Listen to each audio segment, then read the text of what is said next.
Neste trabalho, falaremos sobre a linguagem JavaScript, seus padrões e características.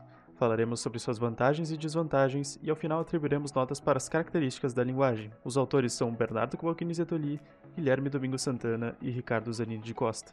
Agora faremos uma pequena introdução sobre a linguagem JavaScript, falando um pouco sobre seu surgimento. Inicialmente, a linguagem JavaScript ela foi criada com o nome LiveScript em 1995, e anos depois o seu nome foi mudado para JavaScript, que é o nome que nós conhecemos hoje. O nome script, do antigo nome LiveScript, veio do fato da linguagem ser uma linguagem de scripting, que automatiza tarefas que poderiam ser executadas por um operador humano, seguindo uma espécie de script. Assim como a maioria das linguagens de scripting, o JavaScript é uma linguagem interpretada e não compilada. Como nós mostraremos um pouco adiante, isso às vezes traz algumas questões de problemas de performance para a linguagem. Quanto ao nome Java presente no nome da linguagem, isso veio de um acordo entre a empresa Sun, criadora da linguagem Java, e a antiga Netscape, criadora do LiveScript. Essa parceria foi simplesmente para tentar fazer um ganho de popularidade nas linguagens, mas essa relação não passa disso. As duas linguagens elas não têm grandes relações, além de algumas partes semelhantes, mas não propositalmente. Hoje em dia, o JavaScript está presente em diversos nichos. É possível usar a linguagem em celulares, computadores, televisões e muitos tipos de aparelhos. E ela é uma linguagem muito popular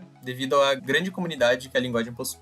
Agora falando um pouco sobre a tipagem na linguagem, uma das características mais lembradas da linguagem JavaScript é a sua tipagem do tipo dinâmica e fraca, que possui algumas vantagens e desvantagens dependendo do ponto de vista que se olha para essa situação. Dentre as vantagens, nós podemos citar a flexibilidade e a facilidade para aprendizado da linguagem, além do polimorfismo das variáveis. Dentre as desvantagens, nós podemos citar erros inesperados e de difícil depuração, derivados de mudanças não esperadas de tipos durante a execução do programa, e a menor eficiência, já que o interpretador precisa trabalhar constantemente para fazer essa verificação de tipos. Aqui abaixo a gente tem um pequeno exemplo de situações inesperadas referentes à tipagem dinâmica. Isso ocorre por coerção dos tipos da linguagem para tentar fazer as operações realizadas se tornarem válidas. Agora falaremos um pouco sobre os paradigmas da linguagem. O paradigma funcional é perfeitamente aplicável na linguagem, considerando que nós temos funções anônimas, ou expressões lambda na forma de arrow functions. Nós temos funções como elementos de primeira ordem. O conceito de mutabilidade pode ser aplicável na linguagem. E nós temos um certo nível de pattern matching, não como em outras linguagens, mas existente. As expressões lambda, como eu já disse, são aplicadas por arrow functions, que são funções anônimas que permitem sua execução sem serem declaradas. As funções são elementos de primeira ordem, porque é uma prática bem comum na linguagem a passagem e o recebimento de funções. A imutabilidade na linguagem está presente por meio do uso de const para variáveis comuns e de object freeze para arrays e métodos. Quanto ao pattern matching, esse é executado por meio de switches e if-and-elses. Aqui nós temos um pequeno exemplo de expressão lambda fazendo um mapeamento de uma array. Aqui nós temos um pequeno exemplo de funções como elementos de primeira ordem, com uma função sendo passada como parâmetro e sendo executada dentro de outra função. Aqui a gente tem uma alternativa de implementação de pattern matching no JavaScript, não tão boa quanto em outras linguagens, mas que cumpre o seu propósito. Falando agora um pouco sobre o paradigma orientado a objetos, no JavaScript concretamente não existem classes. O que acontece é que por baixo dos panos, as classes que foram introduzidas no ECMAScript 6 de 2015, elas funcionam por baixo dos panos com protótipos. E esses protótipos, eles são encadeados no encadeamento de protótipos. Antes disso, antes da existência de classes propriamente ditas na linguagem, eram utilizados objetos para a representação de instâncias e classes na orientação a objetos. Hoje em dia, essa sintaxe de classes é muito mais simples e muito mais intuitiva para novos usuários da linguagem. Nós também falaremos agora um pouco sobre os conceitos de herança, polimorfismo e encapsulamento. Agora falando sobre o conceito de herança, esse se dá por meio de classes mais específicas que herdam atributos e métodos de classes mais gerais, num sistema de especialização e generalização entre essas classes. A herança é uma característica muito presente em linguagens orientadas a objetos. No contexto de classes, define-se o polimorfismo como a habilidade de métodos e construtores de classes serem chamados por meio de assinaturas diferentes com diferentes parâmetros, trazendo flexibilidade e extensibilidade ao código. Falando agora sobre os tipos de polimorfismo, começamos pelo polimorfismo do tipo ad hoc. Ele está presente na linguagem, tanto por coerção quanto por sobrescrita. Por coerção, ocorre nas operações, por exemplo, como na operação de mais, onde ao somar um inteiro com um float, ocorre a conversão de um dos valores para o outro tipo. Ou ainda, a soma entre uma string e um inteiro vai ocasionar na conversão do número para uma string, e isso vai fazer a soma de duas strings. O polimorfismo ad hoc por sobrescrita ocorre principalmente em classes no sentido da programação orientada a objetos, onde na herança uma classe filha pode modificar a implementação de um método presente em sua classe pai, e no momento da chamada desse método em uma instância da classe filha, o método modificado será encontrado antes na classe filha do que na classe pai, devido à implementação da hierarquia de protótipos da linguagem JavaScript. Quanto ao polimorfismo universal, tanto o do tipo paramétrico como do tipo de inclusão são ambos aplicáveis na linguagem JavaScript. O tipo paramétrico, ele é um tipo que funciona de modo a considerar um tipo como um parâmetro, independente do tipo passado por uma função, essa deve trabalhar corretamente com o mesmo. E isso, obviamente, acontece na linguagem JavaScript,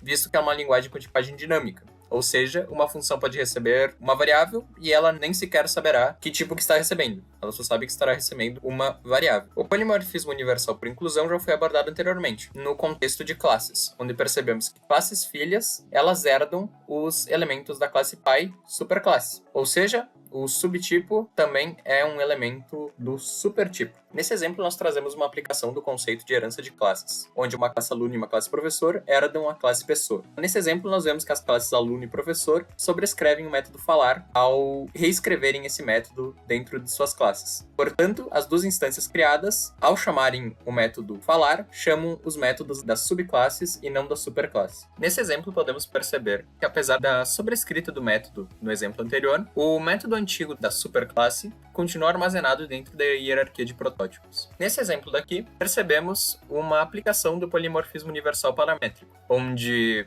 apesar de enviarmos variáveis de tipos diferentes para a função imprime valor desconhecido, a função trabalha corretamente com todos os valores enviados. O encapsulamento no contexto de orientação a objetos trata da proteção dos dados internos a uma classe, utilizando palavras-chave que restringem a visibilidade e a modificação de métodos e atributos em instâncias. Antes do ES6, o encapsulamento não podia ser garantido na linguagem sem a utilização de implementações alternativas que simulassem o comportamento de classes encapsuladas, por meio de variáveis locais e atributos de objetos. Hoje em dia essas implementações são obsoletas, mas nós entraremos em detalhes no próximo slide. Aqui nós temos um exemplo desse método ultrapassado de encapsulamento, onde percebemos que as variáveis privadas estão declaradas como variáveis locais, com o nome var, dentro da suposta função, que seria a nossa classe. Os atributos públicos são declarados como atributos da função que é a nossa classe. Quanto às funções, essas são declaradas também dentro de atributos para torná-las públicas, e as privadas são declaradas internamente dentro da função como funções internas.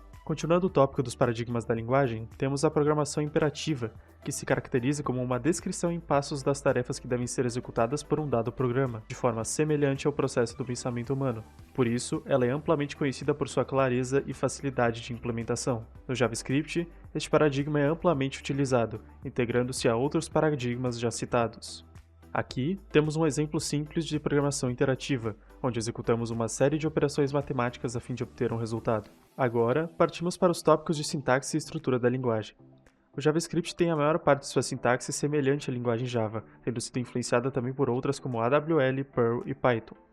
As instruções são chamadas de declaração e são separadas por ponto e vírgula. Assim, espaços, tabulações e nova linha são chamados de espaços em branco. Não é necessário adicionar ponto e vírgula no final das declarações, já que o SMA Script tem regras de inserção automática para terminar suas declarações. Porém, recomenda-se sempre adicionar este caractere para evitar falsas interpretações do compilador. No quesito de declaração de variáveis, o JavaScript possui três tipos: var, que declara uma variável, sendo opcional inicializá-la com um valor; let, que declara uma variável local no escopo do bloco, também com inicialização opcional; e const, que declara uma constante local no escopo do bloco e exige inicialização com valor. A ideia de declaração local de bloco veio a partir do SMA Script 6, que já foi mencionado aqui no trabalho, e ela faz com que uma variável constante declarada dentro de um bloco não possa ser acessada fora dele. Aqui temos um exemplo simples dessa ideia, onde o comando console.logy irá gerar um erro de referência, já que o mesmo está sendo chamado fora do bloco onde a variável y é declarada. Entretanto, algo curioso sobre a linguagem é que é possível utilizar uma variável antes de declará-la, um conceito conhecido como hoisting. Isso acontece porque as variáveis são lançadas para o topo da função ou declaração, mas, como são acessadas antes de serem inicializadas, as variáveis hoisted retornam um valor de undefined. Neste slide, temos alguns exemplos desse fenômeno. No exemplo 1, a variável é usada antes de ser declarada. No exemplo 2, a variável é usada antes de ser inicializada. E no exemplo 3, a variável é redeclarada dentro do escopo após o seu uso, e por isso o retorno é undefined. Bom, vamos agora falar sobre dados na linguagem que possuem 7 tipos primitivos. Boolean, que pode assumir valores booleanos true ou false, null, que é como um valor vazio, e que é utilizado como objeto final da hierarquia de protótipos da linguagem. Undefined, que representa a não atribuição de um valor a uma variável, como já mencionamos antes. Number, que representa todo e qualquer número da linguagem, sendo que essa representação é feita internamente com o uso de ponto flutuante. String, que é a representação de textos na linguagem, podendo ser tratada também como um array de caracteres. Symbol, que é utilizado para o armazenamento de valores que possuem identidade única, promovendo certo nível de encapsulamento e economia de memória, já que o mesmo se localiza sempre em um mesmo ponto da memória. E, por fim, Object, que é uma coleção de chaves e valores, ou melhor, pares de chaves e valores. Outras estruturas presentes na linguagem são estruturas de laços, como for, while, do while e outras mais modernas como for of, for in e for each, estruturas condicionais, como if, else e switch case, além das já mencionadas funções. Um lado forte do JavaScript é a sua assincronicidade, né? Que é basicamente o fato de poder executar o código escrito sequencial fora da ordem. Como no primeiro exemplo ali, a gente tem 2 prints de tela, o primeiro print sendo de tarefa concluída e o segundo de passou por aqui. Uma execução sequencial, a gente imagina que o print de tarefa concluída aconteça antes do print de passou por aqui. Mas devido àquele set timeout gerar um callback, que é executado depois de 1 segundo, o resultado final a gente tem que o print de passou por aqui acontece antes do print de tarefa concluída. Esse é um exemplo trivial, mas o carro-chefe da assincronicidade são as promises, que são muito utilizadas em chamadas de API. Como mostra no segundo exemplo, a gente tem uma chamada de API, uma promessa de chamada de API, que é executada e depois dessa promessa ser resolvida, a gente tem um encadeamento de then. Isso garante com que a gente espere essa chamada e caso essa promessa seja resultado com sucesso, a gente executa o código do then e caso essa promessa seja retornada com erro, a gente cai no catch. Mas um jeito mais moderno de escrever o mesmo exemplo 2 ali seria com async await, como mostra o exemplo 3 ali. Async await é uma forma mais agradável de olhar esse encadeamento de then, né? Ali a gente tem uma definição de uma função assíncrona aí, que é encapsulada por um try-catch, que garante que a gente pegue a promessa caso retorne algum erro. E ali dentro a gente tem atribuições, onde a gente atribui a uma variável resposta ao await da chamada da API. E aquele await ele também vai esperar, como diz a palavra. Ele vai esperar o retorno da API para atribuir. E o código vai ficar parado ali, mas não vai travar a thread principal. Isso é uma grande vantagem das promises, né? Elas esperam a API sem travar a thread principal. Mas o JavaScript no front-end está todo mundo careca de conhecer, né? Ele nasceu para alimentar esse mercado. E com isso foi possível criar interfaces mais amigáveis para o usuário, né? Já que com ele a gente tem a manipulação da DOM, onde é possível renderizar elementos dinamicamente. E junto com o que eu mencionei antes sobre a sincronicidade, é possível ter uma experiência melhor, já que a gente pode renderizar de forma dinâmica e não travar a thread principal enquanto a gente espera o retorno da API. Mas hoje em dia a gente não fala muito de construir aplicações web somente com JavaScript, o JavaScript, HTML e CSS tudo separado. Hoje em dia a gente fala de construir aplicações com frameworks, que facilitam muito a vida do desenvolvedor, né? Um deles é o React, o Vue, o Next.js, daí tem o Angular. Esse frameworks traz funções de manipulação de state, funções da reatividade do componente que facilitam na hora do desenvolvimento da aplicação, né? E essa aplicação a gente não fala só de sites. Hoje em dia, cada vez mais a gente fala de mobile, tudo está no celular. E hoje em dia é possível criar aplicações mobile, como o PWA, rodando JavaScript. É bem possível e até desktop hoje em dia tem. Do mesmo jeito que a gente tem o Notion, que é o bloco de notas bastante conhecido.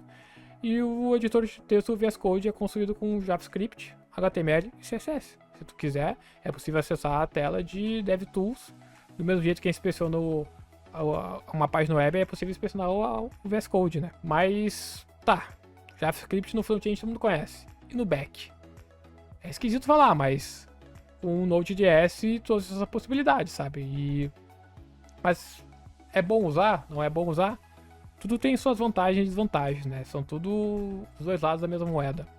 Uma vantagem é que tu tem uma stack única pro front e pro back, trazendo uma integração maior entre os times. Juntando com a biblioteca do NPM, tu tem uma vasta gama de módulos acessíveis para ti, né? Tanto no front e no back. Mas nem tudo são flores, né? Como já foi mencionado antes nesse vídeo, tem todo o problema da tipagem do JavaScript. Isso traz alguns problemas e algumas inseguranças. A complexidade do que eu mencionei da assincronicidade também é preocupante, já que é difícil debugar algo que não tem um retorno assíncrono, não é sequencial. Então, é um dilema de se escolher. E o JavaScript passa por constante mudança, então depende do programador back-end ficar se adaptando a todo esse momento, enquanto linguagens mais antigas, mais estáveis, como Java, Python, PHP, já passaram por essas e são linguagens mais sólidas hoje em dia para o back-end, né? Tudo isso cai na questão de segurança, mas o JavaScript é seguro para usar no front. A gente tem vários métodos e boas práticas para ter essa segurança, né? Como Cross-Site Script, que é o XSS, é uma prática que a gente garante que capsule a entrada para o usuário, não podendo o usuário injetar um script indesejável.